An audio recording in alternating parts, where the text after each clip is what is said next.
When asked if Democrats share their cultural values, one woman said, quote, "They fight for the right things and I usually vote for them, but they believe some crazy things."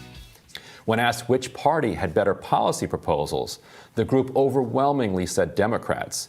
But when asked which group had cultural values closer to theirs, they cited Republicans. No, they don't. If they like their policies so much, they would love everything that they're doing right now. They would be cheering, filled with excitement. Yes, this is what we wanted in America. But the fact that people are fleeing the party. Andrew Yang, who ran as Democrat for president last year and New York City mayor this year, says he has left the party, is now registered independent. A new poll from Quinnipiac University finds just 38% of Americans approve of the president's job performance. A full 53% said they disapprove. Tells you clearly that they are not for their policies.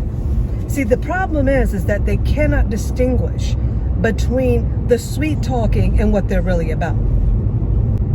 It kind of reminds me of this story that my dad told me when he was in a foreign country, because he was in the military. So he comes up to this table and this dude's selling a really nice high piece of technology. My dad's a tech guy.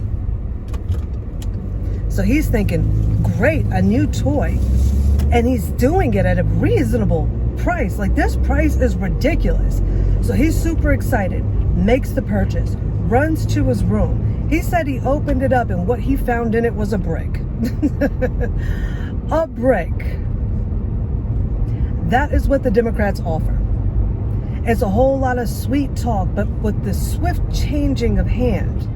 You owe me $2K, yet every time I see you, you're in a new suit. No, I'm really crying. So far, man's entire administration is literally this meme. No, I don't think I will. Biden just said whatever was necessary to get elected. LOL. I am not okay right now. You end up with a break. What you are seeing now is what they have always been. But now that they think that they have all control and all power, you see the unlawful tyrants that they are. And I also came across this beautiful clip from Russell Brand, so I'm just going to run that. Hit it!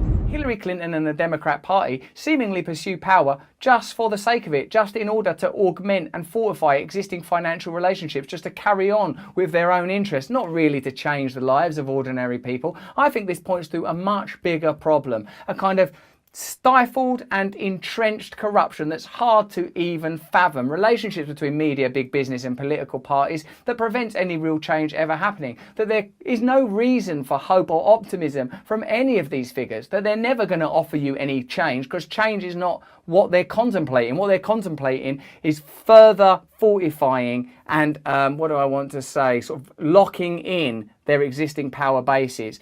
Don't it seem ridiculous to you that that campaign was primarily focused on smearing their opponent instead of just saying, well, look, we're going to try and create a better America? The reason they can't say that is because they don't mean to do that. They don't plan to do that. And even in the case of some of the campaign pledges made by Biden, already they're falling apart and proving not to be true.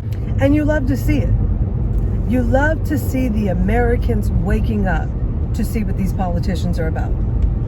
So the next time that you say, you know, I prefer their policies, but I align more culturally with Republicans, really sit down and think about what you're saying. If you align with their policies, then you're for what's taking place in America. If you don't agree with it, don't like it, then you don't align with their policies. You have fallen for the smooth talk. Another story. I remember when The Bourne Identity came out, and I was like so taken with Matt Damon. I mean, you could tell me he wasn't the finest man walking. And then one day the Lord said to me, are you taken by Matt Damon or are you taken by Jason Bourne? And I never really thought about that. Do I really think Matt Damon is cute, or am I taken by the character of Jason Bourne? And the more I looked at it, I was like, yo, I am really attracted to the fact that he's kicking butt and taking names. But it's not that I really think he is the finest person walking on planet Earth.